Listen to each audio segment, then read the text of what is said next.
বৈষম্য বিরোধী ছাত্র আন্দোলন কিভাবে দমানো যায় সেই বিষয়ে একদল বিনোদন শিল্পীরা ছিলেন তৎপর। কেউ বলেছেন গরম পানি ঢালার কথা, অন্যজন বলেছেন কোনোভাবেই পিছু হাঁটা যাবে না।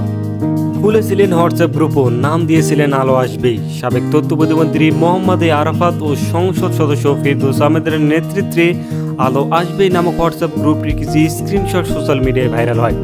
শিল্পীরা তাদের এই আলো আসবেই নামক গ্রুপে আলোচনা করত কোথায় কি করবেন খোঁজ নিয়ে জানা যায় শিল্পীদের এই গ্রুপের সাবেক সংসদ সদস্য ও চিত্রনায়ক ফিরদৌস আহমেদ ছাড়াও আরও ছিলেন চিত্রনায়ক রিয়াজ, অভিনেত্রী অরুণা বিশ্বাস, তারিন জাহান, তানভিন সুইটি, সোহানা সাবাদ, জ্যোতিকা জ্যোতি, অভিনেত্রী আজিজুল হাকিম সহ অনেকেই। সেই গ্রুপের কিছু স্ক্রিনশট এখন দাপিয়ে বেড়াচ্ছে ফেসবুকে, যা নিয়ে চলছে তুমুল সমালোচনা। আলো আসবে গ্রুপে গেল 4 আগস্ট রাজধানীর বঙ্গবন্ধু শেখ মুজিব মেডিকেল বিশ্ববিদ্যালয়ে আগুনের তথ্য দিয়ে জ্যোতিকা জ্যোতি লিখেছিলেন সেখানে ফায়ার সার্ভিস ও গণমাধ্যম কর্মীদের ঢুকতে দিচ্ছে না, টোকায় জামাত শিবিরের মেধাবী আন্দোলনকারীরা। উত্তরে অরুণা বিশ্বাস লিখেছিলেন গরম জল দিলেই হবে।